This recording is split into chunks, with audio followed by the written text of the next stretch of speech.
बच्चियां जाती हैं, बच्चे जाते हैं, बुजुर्ग जाते हैं, तो वहां से उतरने के बाद, अमरनाथ पे दर्शन करने के बाद तुम इतने कमजोर क्यों हो जाते हो कि तुमको हेल्पलाइन की जरूरत पड़ती है? और उस देश में जहां तुम खुद 100 करोड़ हो और तुम्हारी आबादी यहां पर 80% है, तुम क्यों इतने कमजोर हो जाते हो जब अपनी आस्था को लेके, सकारात्मक आस्था को लेके तुम इतने बलवान हो?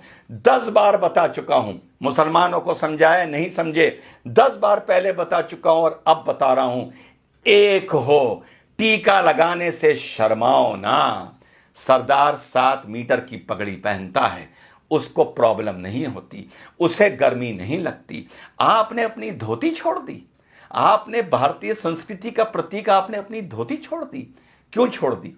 बुरे लगेंगे क्या? सरदार तो पगड़ी में बुरा नहीं लगता, कॉन्फिडेंस में रहता है। मुसलमान तो ऊंचे पजामे में बुरा नहीं लगता, कॉन्फिडेंस में रहता है। लेकिन आपने अपनी संस्कृति छोड़ी, आपने अपनी धोती छोड़ी।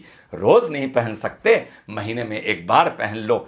ऑफिस जाओ धोती पहन के, तिलक लगा के, मॉल जाओ, शॉपिंग जाओ, शादी ब्याह पार्टी में जाओ, थिएटर में पिक्चर देखने जाओ, धोती पहन के जाओ और तिलक लगा के जाओ। अगर मैं हिंदू होता, रोज तिलक लगाता। यूं बात अलग है कि तिलक मुझ पर बहुत अच्छा लगता है, लेकिन जब मौका लगता है तब लगवाता हूं, और उसे तब तक नहीं मिटाता जब तक वो रूटीन में धुल ना जाए, क्योंकि मुझे तिलक लगा के गर्व महसूस होता है as an Indian, as a भारतीय। यार, आप तो हिंदू हो, सनातन धर्म को मानने वाले हो, आपके तो धर्म से ये भी चीज जुड़ी हुई है। हम तो चलो संस्कृति के नाम पर कभी कभी लगा लेते हैं, तुमको क्यों शर्म आती है?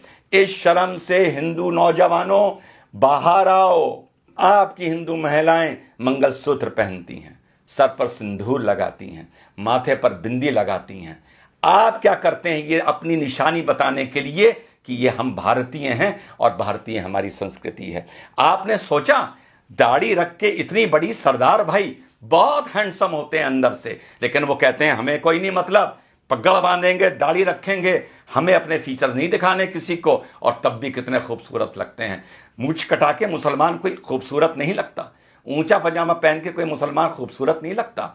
आपको लेकिन यह लगता है कि धोती पहनकर आप बैकवर्ड लगेंगे, आपको यह लगता है कि सर पर तिलक लगाकर आप बैकवर्ड लगेंगे, आपको यह लगता है कि चोटी रखकर आप पंडे या बैकवर्ड लगेंगे। इसको अपने वे ऑफ लाइफ में लाइए। चोटी को नहीं ला सकते तो तिलक को लाइए, धोती को लाइए। 5 मिनट 10 मिनट फालतू लग जाएं, बाजार भी जाइए, घूमने भी जाइए, तो कभी कभी महीने में 2 4 5 बार धोती पहन के जाइए। दफ्तर जाइए, तिलक लगा के जाइए। कॉलेज स्कूल जाइए, जॉब पर जाइए, तिलक लगा के जाइए। यही सकारात्मक संस्कृतिवाद है, यही आप लोगों को यूनाइट करेगा। धर्म संसद में जो बोला जाता है, मैं उसका कभी समर्थन टेक्निकली नहीं कर सकता बीइंग एन इंडियन, लेकिन इस चीज के लिए मैं आप लोगों को आगाह कर रहा हूं, सलाह दे रहा हूं कि यूनाइट हो। और धरातल पर यह नहीं कि कभी कभी एकदम से भगवा पहन लिया और साहब रामनवमी का जलूस है, वो देखने से नजर आता है कि कल ही नया भगवा निकाल के लाए हैं, फिर 364 दिन के लिए अंदर रख दिया जाएगा। या कभी कोई थाने वाने में बवाल होगा, कुछ होगा, कोई रैली वैली निकलेगी भाजपा की, तो भगवा पहन लिया जाएगा। इस भगवे को, इस तलक को, इस धोती को, इस कुर्ते को अपने कल्चर में लाइए, अपनी रूटीन में लाइए।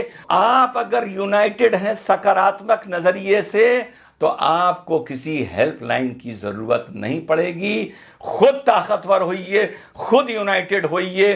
तो संदेश मेरा यही है मेरे सनातन धर्म के मानने वाले साथियों, ज्यादा मैं नहीं बोल सकता, बतौर मुसलमान बोलूंगा तो तुम ही में से 10 खड़े हो जाएंगे ये कहने के लिए कि मुसलमान में ज्यादा ज्ञान आ गया है, ये ज्यादा हमें ज्ञान दे रहा है, और 10 खड़े हो जाएंगे ये बोलने वाले कि ये भड़का रहा है, और बाकी शायद चुप हो जाएंगे और मुट्ठी भर मेरी बात समझेंगे। और यही आप लोगों का आगे जाके 50-100 साल बाद पछतावे का सबब बनेगा।